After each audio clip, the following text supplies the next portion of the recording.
we continue our second half of the Summer Forging Games. After 2 events, Gene, you've been eliminated. There are only 3 of you left, which means that you're gonna come out of here with something, but you wanna come out of here the Forged in Fire Summer Forging Games champion who walks out of here with $15,000. The Summer Forging Games continues. Now, here in the 3rd event, we're gonna have you forge one of these. A Greek Xephos. Here to tell you more about it, historic weapons recreation specialist David Baker. The Greek Xephos is a double-edged short sword used by the Greek hoplites and Spartan warriors. Carried in a baldric sword belt, the soldiers would use these swords as a secondary weapon when their spear was thrown or destroyed in battle. This leaf-shaped sword was accurate and maneuverable in close quarters, allowing soldiers to strike past their shields. These deadly swords can be seen wielded in the 2004 movie, Troy. Good luck, bladesmiths. Your 6 hours starts now. Never have we had smiths forge for 6 straight hours a complete finale weapon. That includes shaping the blade, shaping the handles, and assemble their weapons. I'm still drawing out my billet, trying to get it long enough where I can forge that sword and still have enough for a tang. This is extremely difficult. I mean, this is basically like a dagger, except it's an enormous dagger. It's got to have a leaf-shaped blade, and it's got 4 bevels on this thing. So there's 4 sides that I have to grind, 4 sides that I have to keep straight. It's gonna be a challenge, but hopefully we can get it done. I totally need to differentiate myself from my competitors. I'm gonna do an integral guard, handle, and pommel. Matt's doing something interesting. He's doing an integral pommel and a guard. That's really cool. It's a lot more work on my part. A lot can go wrong, but I think in the end, it's gonna be worth it.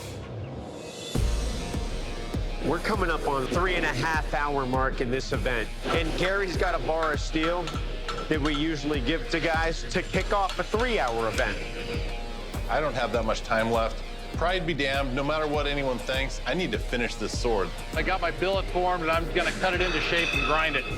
He's got a great billet. He forge welded things out. We think that his steel is homogeneous, and he's just gonna grind to shape. At least try to forge your tip and tang in. I know I've got a long haul over here. It's gonna take a while. Chad doing some thermocycling. I don't know what the tests are gonna be, so I gotta prepare it for everything. I hope the test is like, let's cut this silk, yes. Realistically, I know it's not gonna be something easy. It's gonna be something brutal, because that's what Jay likes to do. There he is. He's in the quench.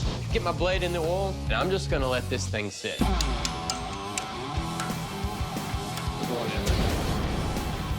Gary has quenched. Matt just quenched. As soon as I quench, I check it, it's straight. I'm not even gonna file check it. I'm gonna move to the grinder. I see the clock ticking down. I need to move on to my handle. This drill bit will not go through the entire handle piece, so without even a hesitation, I cut that sucker in half. And I realize I've probably cost myself time. Now I have to wallow it out for the tang, glue them together, and get a mechanical connection onto the tang. This is a serious setback. I don't know what I'm gonna do. Oh, man. I have to get these scales onto this sword. The only thing left I can do is grab some paracord and tie the handles onto my sword. He could shape that very quickly and then wrap it up. Problem is, all his focus is on the handle, forget about sharpening the blade. He's got to sharpen the blade still. And he still has to torch temper it. If I don't finish this, I'm coming out of this event with a 0. That is not acceptable. This is do or die at this point. 5, 4, 3, 2, 1. Bladesmiths, stop what you're doing. The time portion of this 3rd event is over. Thank God. Bladesmiths, Welcome to our third event testing. Now you guys worked really hard these last 6 hours. Let's see if your swords can survive a javelin chop and sugarcane slice. Now what I'm gonna do is I'm gonna take your swords and I'm gonna beat them repeatedly into these javelins and then try to cut that sugarcane and see if your edge held up. It's gonna test everything from the tip to the pommel. Now, Chad, you're up first. You ready to go? Break it in half. Don't tell me stuff like that.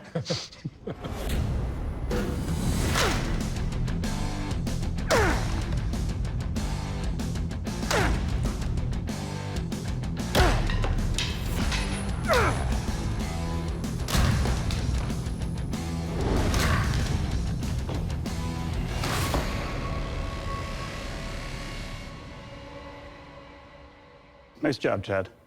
Edge is great. No edge damage at all. The handle's comfortable. It's a little bit small. For my hands, a little harder to hold on to. It's very forward heavy. So a couple times when I was trying to swing the small handle and a heavy blade, I was kind of glancing a little bit. But when I got it to bite, it cut through really good. I'm impressed. Good job. Thank you. Matt, you ready? Yes, sir. All right, I'm ready too.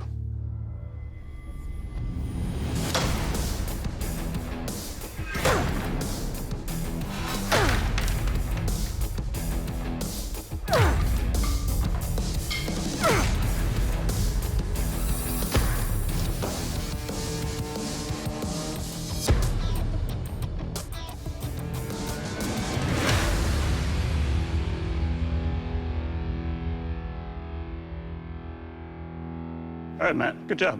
Thank you. Your edge is still there. You attempted to do an integral guard on there. What you got here will stop a hand from sliding up, but the other purpose of the guard is to keep a blade from sliding down onto your hand. That you don't have. But as far as holding up for the strength test, it chopped, it sliced. Good job. Thank you. And then there was Gary. How you feeling, Gary? Not too bad. Not too bad?